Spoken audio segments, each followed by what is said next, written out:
দুটো সন্তানের বেশি নয়, একটি হলে ভালো হয়। সুবহানাল্লাহ। মুসলিমদেরকে চতুর্দিক থেকে চাপে ফেলা, চতুর্দিক থেকে গলা চিপে ধরা। যে ব্যক্তি নামাজ পড়ে না 5 ওয়াক্ত, রমজানের প্রথম দিনেই সে 5 ওয়াক্ত নামাজি হয়ে যাবে, এটা কিন্তু ডিফিকাল্ট। এই জন্য এখন থেকেই নামাজের চর্চা করতে হবে। রমজানে কয়েকটা কাজ খুব বেশি বেশি গুরুত্ব দিয়ে করবেন। 1 নাম্বার, জামাতের সাথে 5 ওয়াক্ত সালাত পারা যাবে ইনশাআল্লাহ।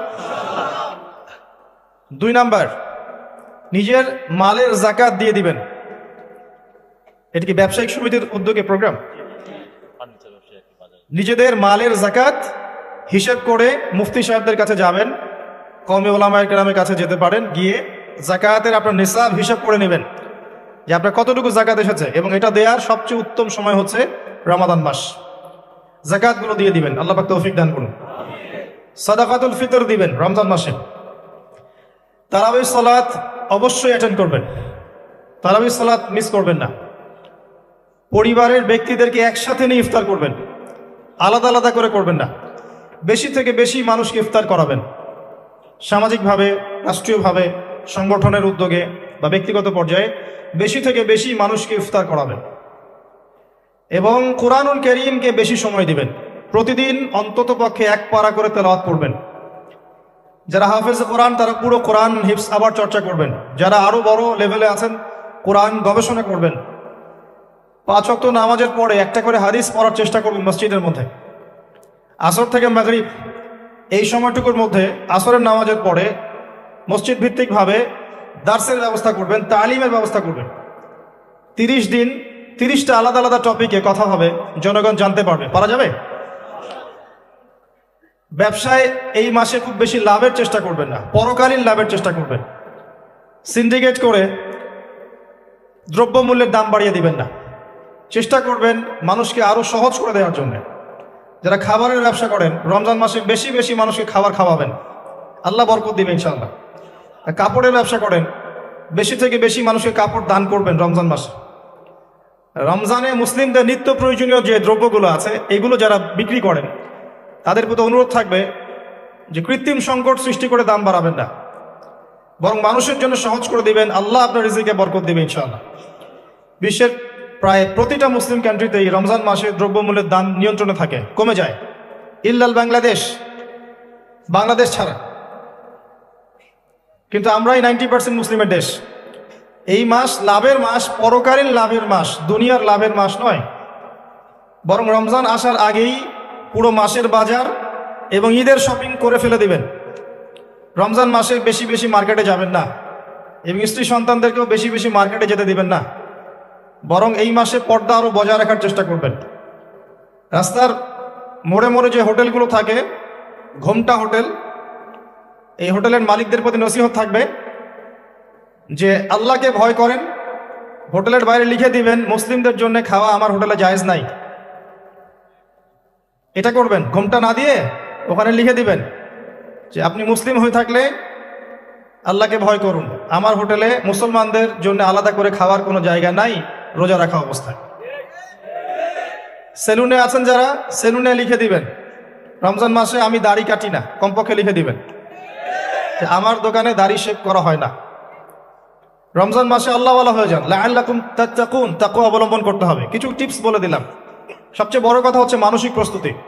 রমজান আসতে যাচ্ছে, একটা মানসিক প্রিপারেশন। এই রমজানের 30টা দিন আমি প্রত্যেকটা দিনকে কাজে লাগাবো। প্রতিটা দিন আমি কোরআনের কিছু অংশ পড়বো, হাদিস কিছু পড়বো, 2টা কথা মানুষকে দাওয়াত দিব, ইফতার করাবো মানুষকে, সাধ্যমতো দান সাদাকা করবো, তারাবিহ সালাতে হাজির হব, কোরআন খতম দিব। এই কাজগুলো করতে কি সরকার বাধা দিবে? প্রশাসন বাধা দিবে? এগুলো আমাদের হাতে আছে। আল্লাহ পাক আমাদের সবাইকে তৌফিক এনায়েত করুন, আমিন। আর এই রমজান মাসে বেশি বেশি খাওয়া এবং দুনিয়াবি কাজে অপচয় করবেন না।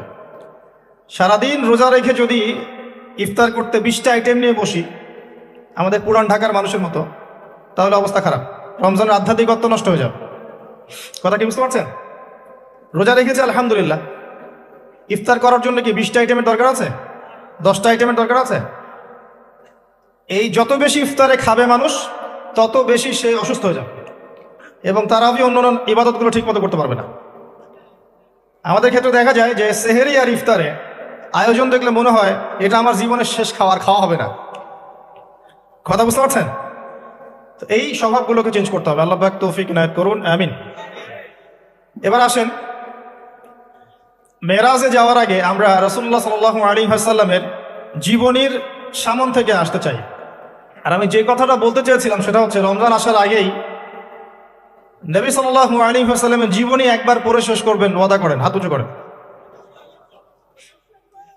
হাত নামান। সবচাইতে সেরা বই আমার কাছে জীবনীর উপরে, নবী সাল্লাল্লাহু আলাইহি ওয়াসাল্লামের জীবনীর উপরে অনেক বই আছে, তবে আমার কাছে মনে হয় সবচেয়ে বেস্ট বইটা হচ্ছে আর রাহিকুল মাখতুম। নাম মনে থাকবে? রাহিকুল মাখতুম, আল্লামা সফিউর রহমান মোবারকপুরী রাহিমাহুল্লাহ, যিনি এই সাবকন্টিনেন্টের মানুষ ছিলেন, তিনি বইটা লিখেছেন এবং বইটা 1182টা বইয়ের মধ্যে প্রথম স্থান অধিকার করেছে। 1182টা বা 83টা বইয়ের মধ্যে এই বইটা প্রথম স্থান অধিকার করেছে এই সৌদি আরবের কম্পিটিশনে। তো এই বইটার যে প্রাণবন্ত সিরাতের বই আমি আসলে পড়িনি, আর অনেক সিরাতের বই আছে এবং আমি অনুরোধ করব সিরাতের বেশি বেশি বই কিনবেন। একটা সিরাতের বইয়ে সব তথ্য হয়তো থাকবে না, এখানে ভেরিয়েশন আনতে হবে আপনাকে, বিভিন্ন সিরাতের বই কিনবেন, কিন্তু আর রাহিকুল মাখতুম বইটা মাস্ট বি পড়ার চেষ্টা করেন। রমজান মাস আসার আগেই বইটা শেষ করবেন, ওয়াদা করেন ইনশাআল্লাহ। আল্লাহ পাক তৌফিক দান করুন। এবং রমজান মাস আসার আগেই কোরআন তেলাওয়াত শিখে নেবেন, ওয়াদা করেন। আগামীকাল থেকেই প্রয়োজনে স্থানীয় মসজিদে যিনি ইমাম আছেন বা মুয়াজ্জিন সাহেব আছেন বা মাদ্রাসার শিক্ষকরা আছেন, তাদের কাছে যাবেন। 1 থেকে 2 মাসের বেশি সময় লাগার কথা না আপনার তাজবিদ শিখতে। সবার তো শিখলেই বিশুদ্ধ হয়ে যাবে না, পড়তে পড়তে পড়তে পড়তে একটা পর্যায়ে আপনার মুখের মধ্যে জড়তা আল্লাহ কাটিয়ে দিবে, তখন আপনি ইনশাল্লাহ ফ্লুয়েন্টলি পড়তে পারবেন। কিন্তু শিখতে, নিয়ম কানুনগুলো শিখতে 1 থেকে 2 মাসের বেশি লাগার কথা না। আর আমি জানি আপনারা জীবনে অনেক কিছুই পড়েছেন, আপনারা জীবনে এসএসসি, এইচএসসি, অনার্স মাস্টার সব করেছেন, বিবি এমবিএ করেছেন, ডক্টরেট ডিগ্রি অর্জন করেছেন, মেডিকেল সায়েন্স পড়েছেন, কঠিন কঠিন সাবজেক্ট পড়েছেন, বাংলা সাহিত্য পড়েছেন, উপন্যাস পড়েছেন, শরৎচন্দ্র, বঙ্কিমচন্দ্র, হুমায়ুন আহমেদ সব পড়ে শেষ করে ফেলেছেন। রবীন্দ্র নজরুল তো শেষ আগেই। ইংরেজিতে অনার্স করছেন, ইকোনমিক্স অনার্স করছেন, ম্যানেজমেন্ট পড়ছেন, অ্যাকাউন্টিং পড়ছেন, কঠিন সাবজেক্ট পড়ছেন, ফিজিক্স কেমিস্ট্রি পড়ছেন, বায়োলজি পড়ছেন, কিন্তু 1-2 মাস 3 মাসের মধ্যে আপনি কোরআন শিখতে পারবেন না, এটা আসলে বিশ্বাসযোগ্য নয়। এই ক্যাপাবিলিটি আল্লাহ পাক আপনার মস্তিষ্কে দিয়েছেন, আল্লাহর ওয়াস্তে আপনি কাজে লাগান, ইনশাল্লাহ পরকালে আপনি সফল হবেন। রমজান আসার আগেই শিখতে হবে এই কারণে, যাতে রমজানের প্রথম দিন থেকে আপনি তেলাওয়াত করতে পারেন, ডেইলি 1 পারা। পারা যাবে ইনশাল্লাহ। এই কোরআন কার উপর নাজিল হয়েছে? মুহাম্মদ সাল্লাল্লাহু আলাইহি ওয়াসাল্লামের প্রতি। কখন নাজিল হয়েছে আমাকে বুঝতে হবে। একটু বসেন, রিল্যাক্স হন, আমাকে দেখা না গেলে কোনো সমস্যা নেই, আমার কথাগুলো শুনেন। আর আমি তো জামাই না যে আমাকে দেখতেই হবে। তো নবী সাল্লাল্লাহু আলাইহি ওয়াসাল্লাম যে সময়ে তার উপরে কোরআন নাজিল হয়েছে, এই সময়টা একটু বুঝতে হবে। ওই যুগটাকে বলা হয় কি? আইয়ামে জাহিলিয়াত, মানে কি? অন্ধকারাচ্ছন্ন যুগ। ওই যুগে মৌলিকভাবে অনেক সমস্যা ছিল, কিন্তু মোটা দাগে 5টা সমস্যা ছিল। কয়টা? 5টা। এখান থেকে আমি মেরাজের দিকে যাবো ইনশাআল্লাহ। 5টা মৌলিক সমস্যা ছিল। 5টা সমস্যার প্রথম হচ্ছে শিরক। ওই যুগের মানুষরা আল্লাহর সাথে শিরক করত। তারা মূর্তি পূজা করত, তারা মাধ্যম পূজা করত, তারা কবর পূজা করত, তারা মৃত ব্যক্তির পূজা করত, তারা প্রকৃতির পূজাও করত কোনো কোনো ক্ষেত্রে। আর অল্প কিছু মানুষ ছিল নাস্তিক, অল্প কিছু, খুব বেশি না। এই যে শিরকের এই সমস্যাটা এখনকার বিশ্বের মধ্যে নাই। আচ্ছা, দ্বিতীয় সমস্যা ছিল রিবা বা সুদ। তাদের ম্যাক্সিমাম মানুষ সুদ ভিত্তিক অর্থনীতির সাথে জড়িত ছিল। এই সমস্যাটা কি এখনকার বিশ্বে নাই? আছে। তৃতীয় সমস্যাটা ছিল এই, আপনাদের মোবাইল ফোনগুলো সাবধানে রাখবেন। এই পর্যন্ত যতগুলো মাহফিলে গিয়েছি, এখন দেখি খুব অবজেকশন আসে যে অ্যানাউন্স করতে বলা হয় যে অনেকের মোবাইল পাওয়া যায় না। তো মোবাইল ফোনগুলো একটু সাবধানে রাখবেন। এখানে আল্লাহ না করুক এমন মানুষও আসতে পারে যার উদ্দেশ্য ভালো না। তো এটা একটু খেয়াল রাখবেন। তো দ্বিতীয় সমস্যা ছিল রিবা, যেটা এখনকার বিশ্বের অন্যতম মৌলিক সমস্যা। আপনি যদি বিশ্বের অর্থনীতির দিকে তাকান, আপনি দেখবেন বিশ্বের পুরো অর্থনৈতিক সিস্টেমটা সুদ ভিত্তিক। কেউ এর বাইরে নয়, কেউই বাইরে নয়।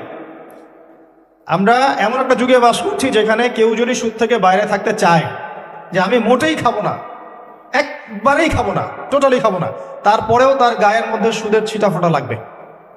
আমার কথা বুঝতে পারছেন? এটা সেই যুগ।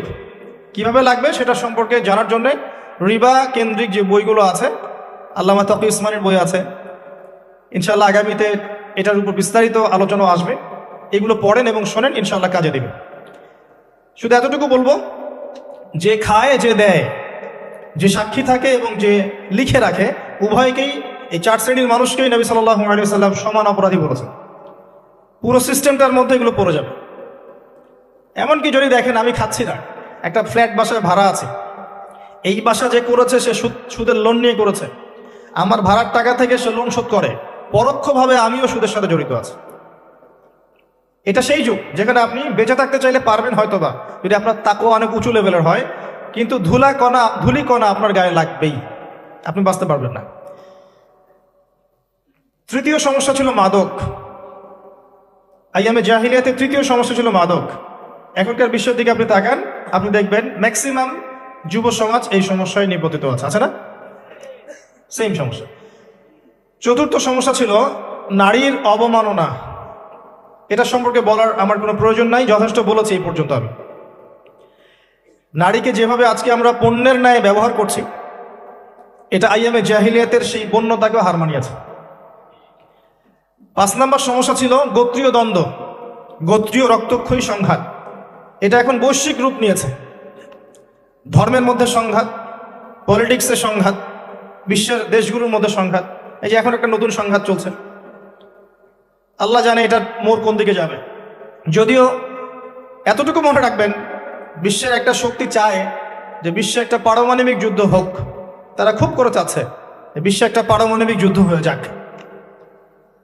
তাদের উদ্দেশ্য সফল হবে, বড় বড় পরাশক্তিরা একে অপরের সাথে মারামারি করে ধ্বংস হয়ে যাবে, প্রচুর মানুষ মারা যাবে, এবং তারা নতুন রুলিং স্টেট হিসেবে বিশ্বে আত্মপ্রকাশ করবে। একটা অংশটা চাচ্ছে, সেটা কারা আস্তে আস্তে বুঝতে পারবেন ইনশাআল্লাহ তাআলা। এই 5টা ছিল মৌলিক সমস্যা। এখন আপনি আপনার সমাজ এবং বিশ্বের দিকে তাকিয়ে দেখেন এই 5টা সমস্যা আছে কি নাই? আছে। এরকম একটা যুগে জন্ম নিয়েছেন প্রিয় নবী মুহাম্মদ রাসূলুল্লাহ সাল্লাল্লাহু আলাইহি ওয়াসাল্লাম। এরকম সমাজে থেকেও তিনি কখনো পাপের ধার কাছেও যান নাই। বলেন সুবহানাল্লাহ। এরকম একটা সমাজে থেকেও যখন তিনি নবী হননি, তখনও পাপের ধার কাছেও তিনি যান নাই। তিনি কখনো শিরক করেননি, কখনো মূর্তি পূজা করেননি, কখনো রিবা খাননি, আর বাকি বিষয়গুলো ধার কাছেও যাননি। বরং তিনি হিলফুল ফুজর তৈরি করেছিলেন যাতে করে সমাজের এই অসঙ্গতিগুলো দূর করা যায়। এটা তো আপনারা জানেন। এরপর তিনি নবী হলেন 40 বছর বয়সে। প্রথম কোন আয়াত নাজিল হয়েছিল? সূরা আলাকের প্রথম 5 আয়াত আল্লাহ পাক প্রথমে পড়তে বলেছেন, ইকরা বিসমি রাব্বিকাল্লাযী খালাক খালাকাল ইনসানা মিন আলাক ইকরা ওয়া রাব্বুকাল আকরাম আল্লাযী আল্লামা বিল কলম আল্লামাল ইনসান মা লাম ইয়ালাম। এখানে প্রথম কথাটা হচ্ছে পড়ুন। আল্লাহ পাক প্রথমে বললেন না সুদ খেও না, শিরক করো না, মাদক সেবন করো না, জেনার ধার কাছেও যেও না। আল্লাহ পাক এগুলো কিছুই বললেন না। এমনকি আল্লাহ এটাও বললেন না সুবহানাহু ওয়া তাআলা যে নামাজ আদায় করো, যাকাত দাও, রমজান মাসে সওম রাখো। আল্লাহ পাক কি বললেন? পড়ুন। আপনার জীবনের প্রথম ফরজ হচ্ছে পড়াশোনা করা। আমাদের জীবনের প্রথম ফরজ হচ্ছে পড়াশোনা করা। যে যত বেশি কনস্ট্রাকটিভ সিলেবাসে পড়াশোনা করবে, তার অন্তর্দৃষ্টি তত বেশি সুদূর প্রসারী হবে ইনশাআল্লাহ তাআলা, এবং তার আমল আরো সুন্দর হবে, তার ব্যবহার সুন্দর হবে, চরিত্র সুন্দর হবে, তার মনুষ্যত্ব ভালো হবে। তার দ্বারা সমাজ, দেশ, রাষ্ট্র, উম্মাহ ভালো কিছু পাবে ইনশাআল্লাহ। অশিক্ষিত মূর্খ জনগণকে দিয়ে রাষ্ট্রের কোনো কাজ নাই, আছে? তবে শিক্ষাটা হতে হবে এমন জ্ঞান, ইকরা বিসমি রাব্বিকাল্লাযী খালাক। পড়ুন আপনার সেই রবের নামে যিনি আপনাকে সৃষ্টি করেছেন। যে জ্ঞান আপনাকে আপনার স্রষ্টা ওদের ভাষা ব্যবহার করে বলছি, আপনার ইলাহ আল্লাহর দিকে নিয়ে যাবে, সেটাই প্রকৃত জ্ঞান। যে জ্ঞানটা আপনাকে আল্লাহ থেকে দূরে সরাচ্ছে দিন দিন, এটা জ্ঞান নয়, এটা জাহেলিয়াত। আমি কি বুঝতে পারছি? এবার আপনি চিন্তা করে দেখেন যে আপনার জ্ঞানটা আপনাকে কি আল্লাহর দিকে নিয়ে যাচ্ছে নাকি আল্লাহ থেকে দূরে সরাচ্ছে। এরপরে আপনি চিন্তা করবেন আপনি প্রকৃত জ্ঞানী কিনা। কেউ যদি অক্সফোর্ড, কেমব্রিজ, হার্ভার্ড থেকে পাশ করে আসে, এসে বলে যে পর্দা এটা সেকেলে প্রথা, ওই যুগে চলতো এই যুগে চলে না, এই ব্যক্তিকে আমরা জ্ঞানী বলতে পারি না। কেউ যদি বাইরে থেকে বড় ডিগ্রি এসে বলে যে ইসলাম আসলে এই যুগে চলে না ওই যুগে চলতো, সুদের মধ্যেই আছে অগ্রগতি আর প্রগতি, ফ্রি মিক্সিং ভালো জিনিস, ছেলে মেয়ে একসাথে পথ চলবে, খারাপ কিছু না, মাদকদ্রব্য খাওয়াই যায়, মানুষ মাদকদ্রব্য খেলে ভালো কাজ করার উৎসাহ পাবে, সমকামিতা একটা বাক স্বাধীনতা, ব্যক্তি স্বাধীনতা, এরকম কথাবার্তা যদি কেউ বলে বা আল্লাহর হালালগুলোকে হারাম করে দেয়, হারামগুলোকে হালাল করে নেয়, এই ব্যক্তি বা এই সম্প্রদায়কে আমরা জ্ঞানী বলতে পারি না। কারণ তাদের জ্ঞান তাদেরকে আল্লাহ থেকে দূরে সরিয়ে দিয়েছে।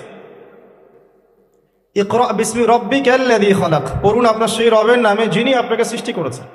খালাকাল ইনসানা মিন আলাক, যিনি মানুষকে সৃষ্টি করেছেন জমাট বাঁধা রক্তপিণ্ড থেকে। ইকরা ওয়া রাব্বুকাল আকরাম, পড়ুন আপনার রব মহামান্বিত। আল্লাযী আল্লামা বিল কলম, যিনি আপনাকে কলম দ্বারা জ্ঞান শিক্ষা দিয়েছে। মানুষ জ্ঞান অর্জন করতে পারেনি, প্রথমে আল্লাহ মানুষকে জ্ঞান শিখিয়েছেন। এটাকে বিশ্বাস করেন?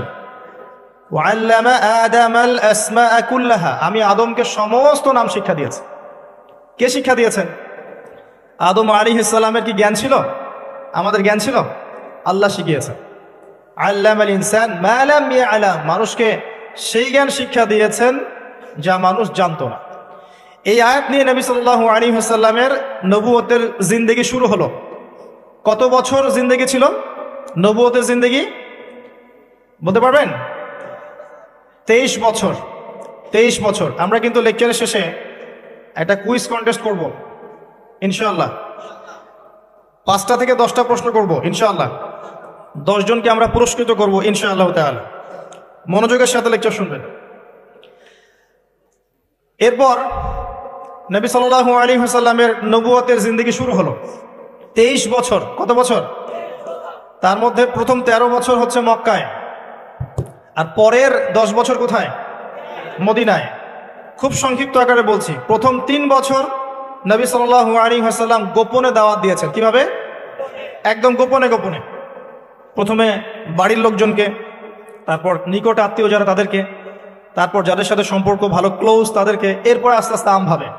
এটাই দাওয়াতি কাজের সুন্নাহ। এরপর 4র্থ থেকে 10ম এই সময়টুকুতে তিনি প্রকাশ্যে দাওয়াত শুরু করেছিলেন। তার সম্প্রদায়কে দাওয়াত দিলেন, যারা তার কথা বিশ্বাস করলো না, বেশিরভাগ মানুষই কুফরি করলো। বরং তারা ইসলাম যারা কবুল করেছে এদের উপরে নির্যাতন শুরু করলো। নির্যাতনের মাত্রা দিন দিন বাড়তে থাকলো। যখন হামজাহ এবং ওমর রাদিয়াল্লাহু আনহুমা তাদের মতো কিছু সাহাবী ইসলাম কবুল করলেন, ইসলাম তখন শক্তিশালী হওয়া শুরু করলো। তারপরেও নির্যাতনের মাত্রা বাড়তে থাকলো। এক পর্যায়ে সাহাবীরা হিজরত করলেন আবিসিনিয়ায়। কোথায়? আবিসিনিয়ায়। প্রথম হিজরত মদিনায় হয়নি, প্রথম হিজরত আবিসিনিয়ায়। এটা হচ্ছে ইথিওপিয়ার পাশে, এখনকার মানচিত্রে ইরিত্রিয়া নামে একটা জায়গা আছে। দেখেছেন কখনো? বিশ্বের ম্যাপ দেখেছেন কখনো? বিসিএস কোচিং যারা করছেন তাদের তো জানার কথা। এই ইরিত্রিয়া ছিল সেই জায়গা যেখানে হিজরত করেছিলেন সাহাবীরা। সেখানে একজন বাদশাহ ছিলেন, তার নাম বাদশাহ নাজাশী। তিনি একজন খ্রিস্টান ছিলেন, কিন্তু ভালো খ্রিস্টান ছিলেন, সৎ। তিনি মুসলিমদেরকে আশ্রয় দিয়েছিলেন এবং তার রাজ্যে মুসলিমরা নিরাপদে ছিল, বসবাস করেছে দীর্ঘদিন। পরবর্তীতে এই বাদশাহ নাজাশী ইসলাম কবুল করে মুসলিম হন। মারা গেলে নবী সাল্লাল্লাহু আলাইহি ওয়াসাল্লাম তার গায়েবানা জানাজার নামাজও পড়েছেন। কুরাইশদের অত্যাচার বাড়তে থাকে। এক পর্যায়ে নবী সাল্লাল্লাহু আলাইহি ওয়াসাল্লাম তায়েফে হিজরত করেন, চেষ্টা করেন তায়েফবাসীকে বোঝানোর জন্য। তায়েফের লোকজন সাড়া দেয়নি, উল্টা নবী সাল্লাল্লাহু আলাইহি ওয়াসাল্লামকে রক্তাক্ত করেছিল। তিনি ফিরে আসেন মক্কায়। আবারও মক্কায় ফিরে আসার পরে অল্প দিনের ব্যবধানে, বেশি দিন না, মাত্র অল্প দিন, 3 দিন 7 দিন, কেউ বলেছে 3 মাস, এইটুকু ব্যবধানে প্রথমে চাচা আবু তালেব, তারপরে স্ত্রী খাদিজা রাদিয়াল্লাহু আনহা, তারা ইন্তেকাল করেন। এবং নবী সাল্লাল্লাহু আলাইহি ওয়াসাল্লামের এই শেষ আশ্রয়স্থল আবু তালেব, সেটাও শেষ হয়ে যায়। তার স্ত্রী খাদিজা রাদিয়াল্লাহু আনহা আল্লাহর কাছে চলে যান। এই সময়টাতে নবী সাল্লাল্লাহু আলাইহি ওয়াসাল্লাম প্রচন্ড মানসিক কষ্টে ছিলেন। আল্লাহ পাক এইরকম একটা সময় মেরাজের ঘটনা ঘটিয়েছে, বলেন সুবহানাল্লাহ। আল্লাহ রাব্বুল আলামিন তাকে পুরো মানসিক সমস্ত কষ্ট থেকে ফারেক করে আল্লাহ পাকের সমস্ত কুদরত দেখিয়েছেন মহাবিশ্বে নিয়ে গিয়ে। যদিও বা তার আগের 3 বছর সাহাবীদেরকে বয়কট করা হয়েছিল। 3 বছর গাছের ছাল পাতা খেয়ে সাহাবীরা থেকেছেন শিয়ারে আবু তলেব নামক জায়গায়। এরপর বয়কট তুলে নেওয়া হয়, তারপর এই আমুল হুজুন আসে। এর পরের বছর ইয়াসরিব বা মদিনা থেকে 6 জন যুবক এসে ইসলাম কবুল করে, বলে সুবহানাল্লাহ। তাদের নেতা ছিলেন আসাদ বিন জুরারাহ রাদিয়াল্লাহু আনহু। তিনি ফিরে যান মদিনায়। পরের বছর আবার 6 জনকে নিয়ে আসেন, টোটাল 12 জন। এই 12 জন মুসলিম হয়ে আবার মদিনায় ফিরে যান। এই 12 জনের সাথে আল্লাহর নবী সাল্লাল্লাহু আলাইহি ওয়াসাল্লাম একজন সাহাবীকে পাঠিয়ে দেন দায়ী হিসেবে। তার নাম মুসআব বিন উমাইর রাদিয়াল্লাহু আনহু। মুসআব বিন উমাইর রাদিয়াল্লাহু আনহু। প্রশ্ন কিন্তু আসবে, ভালো করে মনে রাখতে থাকেন। এরপরে মুসআব বিন উমাইর রাদিয়াল্লাহু আনহু এই 12 জন সাহাবীর সাথে যান মদিনায়। মদিনার আগের নাম ছিল ইয়াসরিব। কি নাম? ইয়াসরিব। এর পরের বছর মোট 75 জন, 73 জন পুরুষ আর 2 জন নারী, আউস এবং খাজরাজ গোত্রের, তারা আসেন। এসে নবী সাল্লাল্লাহু আলাইহি ওয়াসাল্লামের হাতে হাত রেখে বায়াত করেন। মহিলারা হাতে হাত রাখে নাই, পুরুষেরা হাতে হাত রেখেছিল। আমাদের নবীজি মহিলাদের হাতে কখনো হাত রেখে বায়াত করার নাই। এখন অনেক ভণ্ড পীর দেখা যায় মহিলাদের হাতে হাত রেখে বায়াত করাচ্ছে। মহিলারা হাত ধরে বায়াত করাতে হয়? মহিলারা মৌখিক বায়াত করবে। তো 75 জন সাহাবী এসে ইসলাম কবুল করে আবার চলে যান মদিনায়। এই যে 75 জন ইসলাম কবুল করলেন, মদিনার বিশাল একটা জনগোষ্ঠী, কিন্তু 75 জন কম নয়, কারণ ওইখানে জনসংখ্যা এত বেশি ছিল না। তারপরের বছর নবী সাল্লাল্লাহু আলাইহি ওয়াসাল্লাম নিজে এবং সাহাবীরা সবাই গিয়ে হিজরত করেন মদিনায়। কথা বুঝতে পারছেন? এই যে নতুন একটা রাষ্ট্রের জন্ম হলো, মক্কা থেকে সবাই এখন মদিনায়, মক্কায় ঘরবাড়ি ছেড়ে দিয়ে নিঃস্ব হাতে, খালি হাতে, আল্লাহর উপর তাওয়াক্কুল করে। ওখানে আনসারী সাহাবীরা তাদেরকে বরণ করে নিলেন। এমনভাবে বরণ করলেন যে কারো যদি 2টা জমি থাকে, একটা জমি দিয়ে দিয়েছে, কারো 2টা বাড়ি থাকলে একটা বাড়ি দিয়ে দিয়েছে। এমনভাবে বরণ করে নেন। নতুন রাষ্ট্র হলো। নবী সাল্লাল্লাহু আলাইহি ওয়াসাল্লাম সেখানে মদিনা সনদ করলেন। ওখানকার সাথে চুক্তি হলো, ওখানকার জনগণের সাথে চুক্তি হলো, এবং আমরা শান্তিপূর্ণ একটা রাষ্ট্র পেলাম। এরপর নবী সাল্লাল্লাহু আলাইহি ওয়াসাল্লাম সেখানে অর্থনীতি সমৃদ্ধ করতে লাগলেন, সামরিক বাহিনী সমৃদ্ধ করতে লাগলেন, অস্ত্রশস্ত্র সবকিছু হতে লাগলো। একটা রাষ্ট্রের যা যা প্রয়োজন সবকিছু সেখানে হতে লাগলো। এক পর্যায়ে আবু সুফিয়ানের বাণিজ্যিক কাফেলাকে আক্রমণকে কেন্দ্র করে বদরের যুদ্ধ হয়ে গেল। আর এই বদরের যুদ্ধে আমরা অল্প সংখ্যক সৈন্য নিয়ে বড় বাহিনীর বিরুদ্ধে জয়লাভ করলাম। ইসলামের ইতিহাসে প্রথম সশস্ত্র যুদ্ধ। কথা বুঝতে পারছেন? এর পরের বছর হলো উহুদ, যে যুদ্ধে আমরা প্রায় জিতে গিয়েছিলাম। আমাদের একটা ভুলের কারণে সাময়িক বিপর্যয়ের সম্মুখীন হলাম। আমরা উহুদের সাময়িক বিপর্যয়ের সম্মুখীন হলাম। 70 জন সাহাবী শহীদ হয়ে গেল। আমাদের নবীজি স্বয়ং নিজেও সেই যুদ্ধে মার খেয়েছেন একটা ভুলের কারণে। সেখান থেকে নামবে না, সাহাবীরা কয়েকজন নেমে এসেছিলেন। ব্যাস, পড়ে দেখবেন, সব বলে দেব না। এর পরের বছর খন্দকের যুদ্ধে 3-4 মাস অবরোধ করে রাখা হয় মদিনাকে। শেষমেশ তারা কিছুই লাভ করতে পারলো না, ফিরে চলে গেল। এরপর থেকে মুসলিমরা আক্রমণাত্মক যুদ্ধ শুরু করলো। একে একে বিভিন্ন গাজওয়া এবং সারিয়া হতে লাগলো। মুসলিমরা সমৃদ্ধ হতে লাগলো, সম্পদ বাড়তে লাগলো, জনবল বাড়তে লাগলো, অর্থনীতি সমৃদ্ধ হতে লাগলো, অস্ত্রশস্ত্র বাড়তে লাগলো। সব ডিপার্টমেন্ট থেকে আমরা রাইজ করতে লাগলাম। শুধু তাই না, পররাষ্ট্র নীতিও ইমপ্লিমেন্ট করা হলো। বিভিন্ন রাষ্ট্রপ্রধানদের কাছে চিঠি পাঠানো হচ্ছে। এর মধ্যে একবার নবী সাল্লাল্লাহু আলাইহি ওয়াসাল্লাম স্বপ্নে দেখলেন তিনি মক্কা তাওয়াফ করছেন, কাবা তাওয়াফ করছেন। সাহাবীরা বুঝে নিলেন যে আমরা মক্কায় যাচ্ছি। তারা মক্কায় যাওয়া শুরু করলেন। 1400 সাহাবী। হুদাইবিয়া নামক জায়গায় আটকে দেওয়া হলো, যাওয়া যাবে না, এই বছর ফেরত যেতে হবে, পরের বছর আসতে হবে। তোমাদের কেউ আমাদের দলে আসলে ফেরত দিব না, আমাদের কেউ তোমাদের দলে গেলে ফেরত দিতে হবে। আগামী 10 বছর আমরা কেউ কারোর সাথে যুদ্ধ করব না। আগামী বছর ওমরা করতে আসবে মাত্র 3 দিনের জন্য, কোনো অস্ত্র সাথে আনা যাবে না। সবগুলোতে নবীজি বললেন ঠিক আছে, ডিল, কোনো সমস্যা নেই। তারা ফেরত চলে গেলেন। ওই বছর ওমরা করা হলো না। নবীজি ফেরত গিয়েই খায়বার আক্রমণ করলেন। খায়বার ছিল, কে পরাজিত করা হলো। খায়বার মুসলিমদের দখলে চলে আসলো। এর আগে আরো 2 কওমকে সেখান থেকে, মদিনা থেকে বহিষ্কার করা হয়। একটা বনু নাজির, একটা হচ্ছে বনু কাইনুকা। আর খন্দকের যুদ্ধে বহিষ্কার করা হয় বনু কুরাইজাকে। এরা সবাই খায়বার আশ্রয় নিয়েছিল, খায়বারকে আক্রমণ করে এদেরকে আরব উপদ্বীপ থেকে বের করে দেওয়া হয়। তার পরের বছর হচ্ছে মক্কা বিজয়। নবী সাল্লাল্লাহু আলাইহি ওয়াসাল্লাম মক্কা বিজয় করলেন, মক্কার সমস্ত মূর্তিগুলো ভেঙে ফেললেন। বেলাল রাদিয়াল্লাহু আনহু কাবা ঘরের উপর উঠে আজান দিলেন, নবীজি সবাইকে মাফ করে দিলেন। দলে দলে মানুষ ইসলাম কবুল করলো। সূরা নাসর নাজিল হলো, ইজা জাআ নাসরুল্লাহি ওয়াল ফাতহ। সূরা মাইদা 3 নম্বর আয়াত নাজিল হলো। এরপর নবীজি মদিনায় ফিরে গেলেন।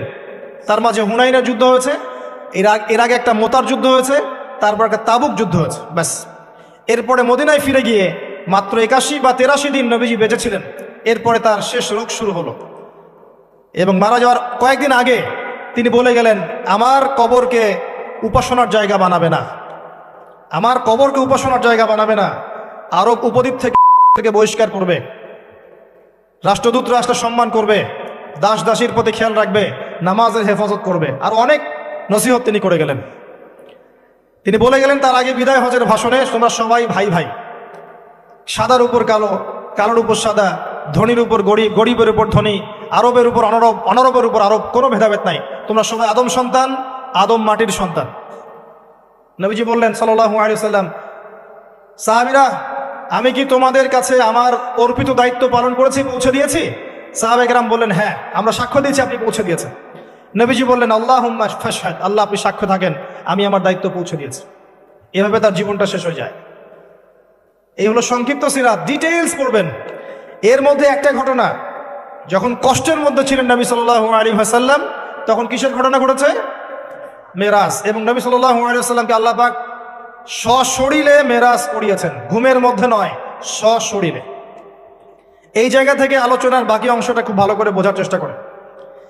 নবী সাল্লাল্লাহু আলাইহি ওয়াসাল্লাম এশা সালাতের পরে শুয়ে আছেন, কথা বন্ধ করেন, এশা সালাতের পরে শুয়ে আছেন, তন্দ্রাভাব। কোথায় শুয়ে আছেন? কাবা ঘরের হাতিমে। কাবা ঘরের হাতিমে একজন ফেরেশতা আসলেন, তার নাম জিবরাইল আলাইহিস সালাম। নবীজিকে শুইয়ে দিলেন।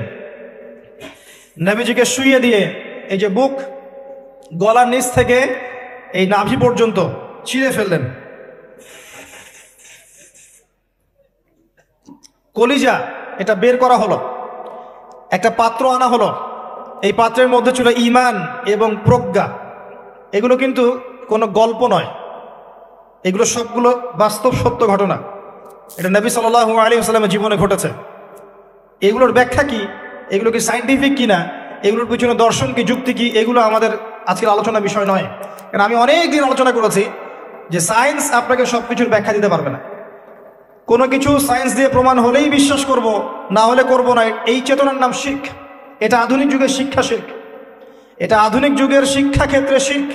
যে সায়েন্স কিছু প্রমাণ করলে বিশ্বাস করব, না করলে করব না, এটাতে আমি বিশ্বাস করি না, আমাদের বিশ্বাস করা উচিত নয়। সায়েন্সকে জিজ্ঞাসা করবেন রূহ কাকে বলে, please give us the definition of রূহ। রূহের ডেফিনেশন দেন, রূহ কাকে বলে, কত প্রকার কি কি, আত্মা কাকে বলে, কত প্রকার কি কি। সায়েন্সের প্যান্ট খারাপ হয়ে যাবে। কথা কি বুঝতে পারছেন? রূহের ডেফিনেশন দিতে পারবে না। জিজ্ঞাসা করবেন স্বপ্ন কাকে বলে, মানুষের স্বপ্ন মাঝে মাঝে সত্য হয় কিভাবে, ব্যাখ্যা দিতে পারবে না। যদি বলেন মানুষ ঘুমায়, ঘুমের একটা পূর্ণাঙ্গ ব্যাখ্যা দেন, দিতে পারবে না। যদি বলেন যে কবরের আযাবের ব্যাখ্যা দেখ, পারবে না। জিন জাতির ব্যাখ্যা দেখ, পারবে না। মালায়েকার ব্যাখ্যা দেখ, পারবে না। তাদের দৌড় একটা জায়গা পর্যন্ত, সেটা হলো বিগ ব্যাং থেকে মহাবিশ্ব সৃষ্টি হয়েছে। সব কিছু কি ওখানে শেষ হবে? যে আগে কিছুই ছিল না, হঠাৎ বিস্ফোরণ হয়েছে, বাস পৃথিবী সৃষ্টি হয়ে গেছে। অনেক সিম্পল জিনিসের ব্যাখ্যাই সে দিতে পারেনি। তাহলে আমরা কেমন করে ধরে নিলাম যে সায়েন্স কিছু প্রমাণ করলেই সত্য, না করলে সত্য না? এটা কে বললো আপনাকে? এটা সবচেয়ে বড় শিক্ষা ক্ষেত্রে শিরক হচ্ছে এখন। কারো যদি জ্ঞানতাত্ত্বিক এপিস্টিমোলজি ঠিক না থাকে, তার পুরো জ্ঞান চর্চায় শিরক হবে। তাই আমি এখানে এই আলোচনা করতে যাচ্ছি না যে এটা সায়েন্টিফিক ব্যাখ্যা ইত্যাদি। আমি জাস্ট ঘটনাটা বলছি, এর পিছনে শিক্ষাগুলো বলবো। বুক চিরে ফেলা হয় এবং কলিজাটা বের করে একটা পাত্র আনা হয় স্বর্ণের, এর মধ্যে ঈমান এবং প্রজ্ঞা ছিল। ঈমান এবং প্রজ্ঞা কি, এর আকার আকৃতি কেমন, আল্লাহ ভালো জানেন। সবকিছু সায়েন্টিফিক হবে না যে কঠিন তরল বায়বীয়।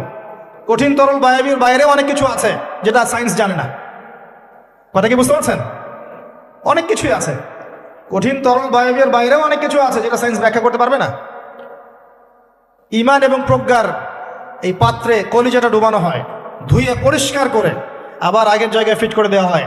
আনাস রাদিয়াল্লাহু আনহু বিখ্যাত সাহাবী, প্রায় 10 থেকে 12 বছর নবী সাল্লাল্লাহু আলাইহি ওয়াসাল্লামের খেদমত করেছেন। তিনি বলেছেন, আমি আল্লাহ রাসূলের বুকের মধ্যে এই যে বুক চিরে ফেলা, সিনা চাক, এই দাগটা আমি দেখেছি, বুকের মধ্যে দাগ ছিল। এরপর নবী সাল্লাল্লাহু আলাইহি ওয়াসাল্লামের সামনে একটা বাহনকে আনা হয়। এই বাহনের নাম হচ্ছে বোরাক। কি নাম? গাধার চেয়ে একটু বড়, খচ্চরের চেয়ে একটু ছোট, এর নাম হচ্ছে বোরাক। এই বোরাকে নবী সাল্লাল্লাহু আলাইহি ওয়াসাল্লামকে উঠতে বলা হয়। তিনি উঠতে গেলে বোরাক একটু পার্ট নিয়েছে, ভাব নিয়েছিল আর কি। ভাব নেওয়া বোঝেন? মাঝে মাঝে আমরা ভাব নেই না? কখনো মেয়েদের বিউটি কন্টেস্ট দেখেছেন? ফ্যাশন শো দেখেন নাই? টিভিতে অ্যাডভার্টাইজ দেখেন নাই? কে দেখে নাই? এটা তো সবাইকেই দেখতে হয়। কার চোখে পড়েনি? মনে হবে যে মানুষকে ভয় দেখাচ্ছে। ভাব, বোরাক একটা ভাব নিয়েছিল। তো জিবরাইল আলাইহিস সালাম বোরাককে বলছেন যে, শুনো, তোমার পিঠে মুহাম্মদ সাল্লাল্লাহু আলাইহি ওয়াসাল্লামের চেয়ে উত্তম কোনো মানুষ এখনো বসে নাই, আর মুহাম্মদ সাল্লাল্লাহু আলাইহি ওয়াসাল্লামের চেয়ে প্রিয় এবং সম্মানিত মহান কোনো ব্যক্তি আল্লাহর কাছে নাই। অতএব তুমি এত পার্ট নিও না। তখন বোরাক ঘামতে শুরু করে। আমি যে কথাগুলো বলছি এগুলো সহিহ বুখারীর মধ্যে আছে, সহিহ মুসলিমের মধ্যেও আছে এবং অন্যান্য সিরাতের গ্রন্থগুলোর মধ্যে আছে। আমি এক জায়গায় করে কথাটা বলার চেষ্টা করছি। এরপর বোরাক ছুটতে শুরু করে। নবীজি বলছেন, বোরাকের ছোটার গতিটা এমন ছিল যে আমরা আমাদের দৃষ্টি যতদূর পর্যন্ত যায়, সে তার একটা পা অতদূর পর্যন্ত ফেলছে। এখনকার রকেটগুলোর গতি দেখেছেন? এই মহাবিশ্ব যত অভিযান, আমাদের ধারণা যে এই মেরাজের ঘটনাকে কেন্দ্র করেই হয়েছে। এই থিওরিগুলো ওরা পেত না। মহাবিশ্বের এই আকাশ ভেদ করে যাওয়া যায়, এই যে কনসেপ্টটা কিন্তু নবী সাল্লাল্লাহু আলাইহি ওয়াসাল্লাম মেরাজের আগে কখনো হয়নি। একমাত্র ঘটনা পৃথিবীতে যে পৃথিবীর কোনো মানুষ 7 আকাশের উপরে গিয়েছেন, আল্লাহর সাথে কথা বলে এসেছেন। সুবহানাল্লাহ। এমনকি কোনো নবীর ক্ষেত্রেও এটা হয়নি, কোনো নবীর ক্ষেত্রেও নয়। সেখানে গিয়ে দেখলেন মসজিদের মধ্যে একজন ব্যক্তি সালাত আদায় করছেন। দেহের গড়নটা একটু লম্বা এবং চুলগুলো কোকড়ানো, কানের লতি পর্যন্ত, রুগ্ন একটু। তাকে বলা হচ্ছে ইনি হচ্ছেন মুসা আলাইহিস সালাম, সালাত পড়ছেন। এখন কিভাবে সালাত পড়ছেন, জীবিত না মৃত নাকি বারজাখে, আমরা ব্যাখ্যা করতে পারবো না। যা তিনি দেখেছেন তাই বলেছেন, আমরা বিশ্বাস করেছি, সামি'না ওয়া আতা'না। যেমনটা আবু বকর সিদ্দিককে বলা হয়েছে রাদিয়াল্লাহু আনহু, আপনি কি মেরাজের ঘটনা বিশ্বাস করেন? আল্লাহ রাসূল সাল্লাল্লাহু আলাইহি ওয়াসাল্লাম এক রাতের মধ্যে বাইতুল মাকদিস গিয়েছেন, সেখান থেকে আরশে আজিম, আবার ফিরে এসেছেন, ওযুর পানি গড়িয়ে পড়ছে। আবু বকর সিদ্দিক তিনি বলছেন, এর চাইতেও বড় কথা তো আমি বিশ্বাস করি, সেটা হলো আসমান থেকে কোরআন তার উপর নাজিল হচ্ছে প্রতিনিয়তই। যে আল্লাহ তার উপর কোরআন নাজিল করতে পারেন, তাকে আসমানে নিয়েও যেতে পারেন, এটা অবিশ্বাস করার কি আছে? এরপর থেকে তার নাম হয় কি? সিদ্দিক। তো আমরা ওই দিকে যাওয়ার চেষ্টা করি।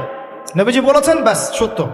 এবং এখানে ঢোকার আগে একটা পাথরের মধ্যে এই বোরাকটাকে বেঁধে রাখা হয়।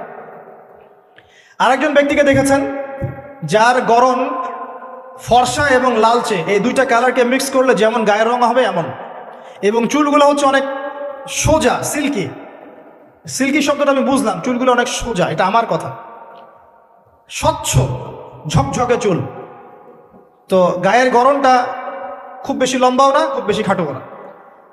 নবীজিকে বলা হচ্ছে ইনি হচ্ছেন ঈসা ইবনে মারইয়াম। নবী সাল্লাল্লাহু আলাইহি ওয়াসাল্লাম আরেকজনকে দেখলেন যার গড়নটা হুবাহু নবী সাল্লাল্লাহু আলাইহি ওয়াসাল্লামের মতোই। এবার তাকে বলা হলো ইনি হচ্ছেন আদি পিতা ইব্রাহিম আলাইহিস সালাম। ইব্রাহিম আলাইহিস সালামের সাথে আমাদের নবী সাল্লাল্লাহু আলাইহি ওয়াসাল্লামের পুরো ফিজিক্যালিও মিল ছিল এবং জীবনের যে গতি এখানেও মিল ছিল। হয়তোবা এই কারণেই আমরা দরুদ ইব্রাহিমে অন্য নবীর নাম না নিয়ে ইব্রাহিম আলাইহিস সালামের নামটা নিচ্ছি। আল্লাহু আলাম, আল্লাহ ভালো জানেন। যখন নবীর নাম আসবে সবাই কমসে কম সাল্লাল্লাহু আলাইহি ওয়াসাল্লামটুকু বলবেন মনে মনে। এবার সেখানে নবী সাল্লাল্লাহু আলাইহি ওয়াসাল্লাম সমস্ত নবীদেরকে নিয়ে 2 রাকাত সালাত পড়লেন। তিনি ইমামতি করলেন। নবীদের ইমাম হচ্ছেন আমাদের নবী মুহাম্মদুর রাসূলুল্লাহ সাল্লাল্লাহু আলাইহি ওয়াসাল্লাম। আল্লাহ পাক আমাদের সবাইকে তার সুন্নাহগুলো আমল করার তৌফিক দান করুন। আমাদের প্রতিটা কাজ যেন তার সুন্নাহ মতো হয়, আল্লাহ পাক সে তৌফিক এনায়েত করুন। এরপর নবী সাল্লাল্লাহু আলাইহি ওয়াসাল্লামকে নিয়ে যাওয়া হচ্ছে আকাশে। প্রথম আকাশের দরজা আছে, এখন নাসা যদি আবিষ্কার করতে ব্যর্থ হয়, আমাদের কিছু করার নাই, আকাশের দরজা আছে। ওরা যদি বলে জান্নাত জাহান্নামের ব্যাখ্যা কি, জান্নাত জাহান্নাম তো সায়েন্স প্রমাণ করতে পারছে না, তাহলে এগুলোর কি ব্যাখ্যা? আমরা বলবো এটা সায়েন্সের ব্যর্থতা, জান্নাত জাহান্নামের অস্তিত্বের ব্যর্থতা নয়, এটা সায়েন্সের ব্যর্থতা। আছে, খুঁজতে থাকেন, একদিন পাবেন ইনশাআল্লাহ। তবে পাওয়ার আগে যে কিয়ামত হয়ে যাবে এটা নিশ্চিত, পাওয়ার আগে কিয়ামতই হয়ে যাবে। আমরা কারেন্ট অ্যাফেয়ার্সে দেখেছিলাম কয়েকদিন আগে একটা গ্রহের সন্ধান পাওয়া গেছে। এই গ্রহটা ডায়মন্ড দিয়ে তৈরি, হীরার। এখন বিশ্ববাসী বিশ্বাস করছে হ্যাঁ হীরার গ্রহ আছে। কথা বুঝতে পারছেন? আল্লাহ পাক কোরআনে বলেছেন জান্নাতের মাটি হবে সোনার, আছে না, সোনার, মতির, জহরতের। তো যদি কখনো দেখবেন সায়েন্স বলে যে হ্যাঁ এমন একটা গ্রহ পাওয়া গেছে পৃথিবী থেকে কয়েক কোটি আলোকবর্ষ দূরে, গ্রহের নাম হচ্ছে JNAXYZ.000 অমুক, এদের নামগুলো এমন ভয়ঙ্কর হয় আর কি, তখন দেখবেন বিশ্বের মানুষ বিশ্বাস করছে। করবে না বিশ্বাস? নিশ্চিত বিশ্বাস করবে। আমাদের পুরো চিন্তাটাই এখন এমন, সায়েন্স বললে হ্যাঁ আমি হ্যাঁ, ও যদি বলে না আমি না। 20 সেকেন্ড হাত দাও, 20 সেকেন্ডই। মাস্ক না পড়লে যাবে না, ভাইরাস যাবেই না, পড়তেই হবে। 3 ফিট দূরে দাঁড়াও, 4 ফিট দূরে দাঁড়াও, ও যা বলবে তাই। এটা শিরক। মসজিদের মধ্যে আমরা বানরের মতো নামাজ পড়ছি, জাস্ট লাইক ডঙ্কিস, 4 ফিট দূরে দূরে এক একজন। সুবহানাল্লাহ, মাঝখানে কি শয়তানের জন্য? বাকি সবখানে এক জায়গায় একত্রিত হওয়া যাচ্ছে। মসজিদে গেলে হাজারটা রেস্ট্রিকশন, কি সমস্যা? সমস্যা কোথায়? চেহারা ঢেকে নামাজ হয় মসজিদে? বড় বড় ওলামায়ে কেরামদের কাছে ফতোয়া নেন। একটা বিশ্বাস, একটা ভয়, একটা আতঙ্ক। আর কিছু কিছু মিডিয়ার কাজ হচ্ছে মানুষকে আতঙ্কিত করা। আজকে কয়টা মরলো, আজকে কয়টা আক্রান্ত হলো, আজকে কয়টা কি হলো, মানুষের সাইকোলজিক্যালি এমন, মানে মাইন্ডসেটটা তৈরি করা হচ্ছে এমন যে ভয়, আতঙ্ক। কেন ভাই, মরবেন না কখনো? সতর্ক থাকার নাম কি এরকম করা? সারা বিশ্বের মানুষকে ভয় দেখিয়ে আতঙ্কিত করে ফেলা হচ্ছে। আর ওইদিকে দেখেন যাদের যুদ্ধ করার যুদ্ধ করছে, যাদের যা কিছু করার তাই করছে। সারা ওয়ার্ল্ড অ্যাফেয়ার্স কি থেমে আছে?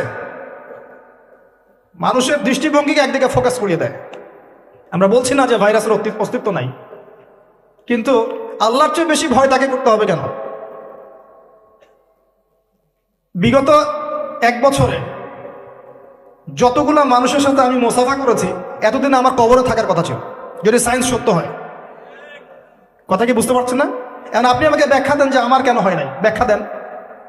কি ব্যাখ্যা দিবেন আপনি আমাকে? প্রতিটা দিন ইভেন এই মাহফিলের সিজনে প্রতিটা দিন মিনিমাম 100-200 মানুষের সাথে আমি মোসাফা করেছি, এবং সবাই এটা সাক্ষী। একটা দিন আমার জ্বর আসে নাই, এর কি ব্যাখ্যা দিবেন? সায়েন্স যদি এটাই বলে যে মোসাফা করলেই ভাইরাস হবে, মোসাফা করলেই ভাইরাস হবে, তাহলে আমার হইল না কেন? এর ব্যাখ্যা দেন। কোনো ব্যাখ্যা নাই। এরপরেও আল্লাহ বিশ্বাস করবে না, এরপরে আল্লাহ বিশ্বাস করবে না। জামজাম কূপ, জামজাম কূপের পানির ব্যাখ্যা দেন, কিভাবে এত পানি চলছে, শেষ হচ্ছে না কেন? আমাদের চিন্তা ভাবনা চেঞ্জ করেন।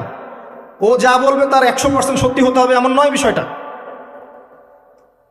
এর উপরে আল্লাহ পাকের জ্ঞান আছে, আল্লাহর হুকুম চলে, আল্লাহর হুকুমই সবকিছু। এর বাইরে মানুষ প্রোটেকশন নিবে, সুস্থ থাকবে, সে তার মেডিকেল রুটিনগুলো ঠিকঠাক মতো চলবে, ঠিক আছে, কিন্তু এত বেশি কেন মাথায় নিতে হবে যে আল্লাহকেই মানুষ ভুলে যাচ্ছে? সব কিছুর ঊর্ধ্বে মনে হয় যে বস্তুবাদিতা, আল্লাহ অনেক পরের আল্লাহ। ব্যাপারটা কেন এমন কেন হলো? আমরা দিন দিন আমাদের সাইকোলজি এমন জায়গায় নিয়ে যাচ্ছি যে চিন্তা ক্ষেত্রে আমরা বুদ্ধিবৃত্তিকভাবে শিফট করছি। আল্লাহ পাক বোঝার তৌফিক দান করুন। আমি আসেন, কোন জায়গায় ছিলাম? প্রথম আকাশ, আকাশের দরজা আছে, নক করা হচ্ছে। আরেকটা কথা বলি, এই পুরো মহাবিশ্বে যতদূর পর্যন্ত আলোচনা হয়েছে এগুলো প্রথম আকাশের অন্তর্ভুক্ত, এরপরে দ্বিতীয় আকাশ। কথা কি বুঝতে পারছেন? এই সবকিছু প্রথম আকাশের মধ্যে, এত গ্যালাক্সিস, এত গ্রহ, এত নক্ষত্র, সবকিছু। ওই দিক থেকে আওয়াজ আসছে যে কে আপনারা, কে? জিবরাইল আলাইহিস সালাম বলছেন আমি জিবরিল। ওই দিকে প্রহরী বলছেন আপনাকে কি পাঠানো হয়েছিল? জিবরিল আমিন বলছেন হ্যাঁ আমাকে পাঠানো হয়েছে। আপনার সাথে কে? আপনার সাথে, আমার সাথে মুহাম্মদুর রাসূলুল্লাহ সাল্লাল্লাহু আলাইহি ওয়াসাল্লাম। দরজা খুলে দেয়া হলো, প্রবেশ করা হলো। তিনি দেখলেন একজন ব্যক্তি একবার ডানে তাকাচ্ছেন, একবার বামে তাকাচ্ছেন। ডান দিকে তাকাচ্ছেন, হাসছেন, বাম দিকে তাকাচ্ছেন, কাঁদছেন। নবী সাল্লাল্লাহু আলাইহি ওয়াসাল্লাম জিজ্ঞাসা করলেন, উনি কে আর উনি এমন করছেন কেন? তাকে বলা হলো, তিনি হচ্ছেন আমাদের সবার আদি পিতা আদম আলাইহিস সালাম। যখন ডান দিকে দেখছেন, ডান দিকের রূহগুলো হচ্ছে জান্নাতি রূহ, এগুলোকে দেখে তিনি হাসছেন, তার সন্তানদের মধ্যে এই মানুষগুলো জান্নাতে যাবে। যখন বাম দিকে তাকাচ্ছেন, তার সন্তানদের এই রূহ দেখে তিনি কষ্ট পাচ্ছেন, এরা জাহান্নামে যাবে।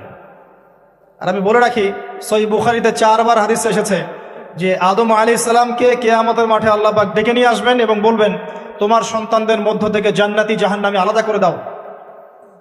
আদম আলাইহিস সালাম বলবেন, কতজন হে আল্লাহ? আল্লাহ বলবেন, প্রতি 1000-999 জনকে জাহান্নামের জন্য আলাদা করে দাও।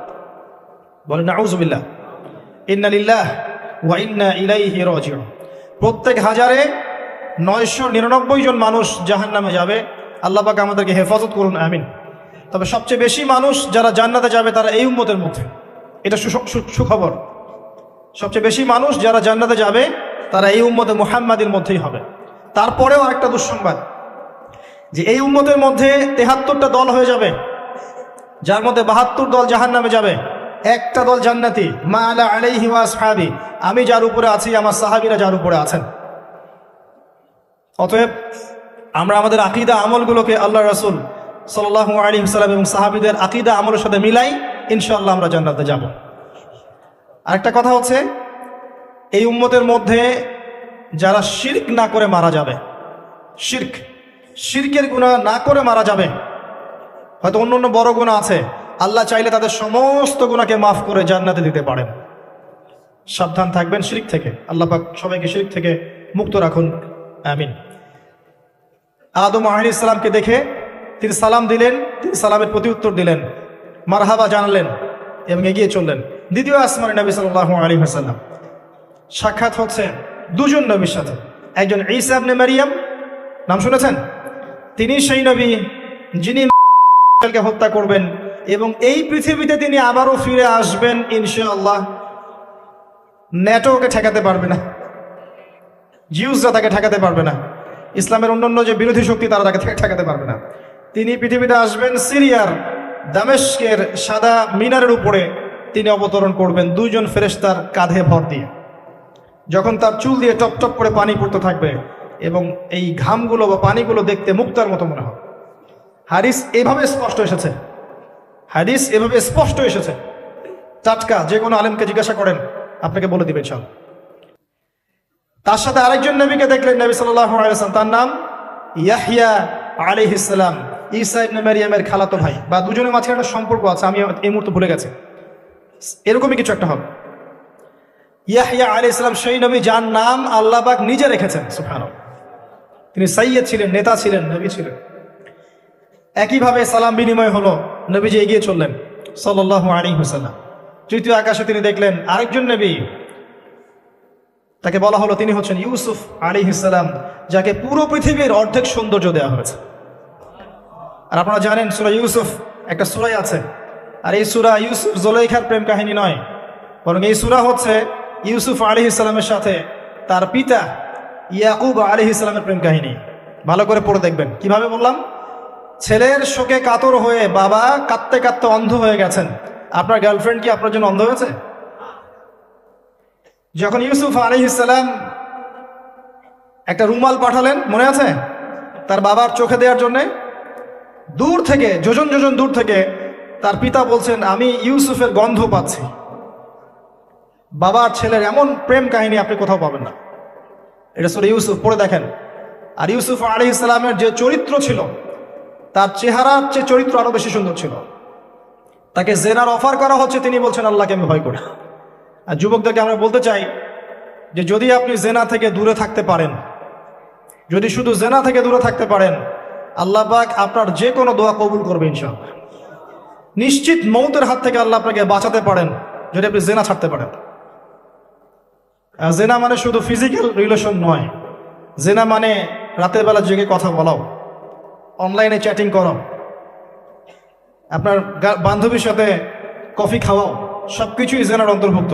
এগুলো ছাড়তে পারলে আল্লাহ পাক আপনার দোয়া কবুল করবেন। ওইভাবে যে 3 জন ব্যক্তি গুহায় আটকা পড়েছিল, মনে আছে?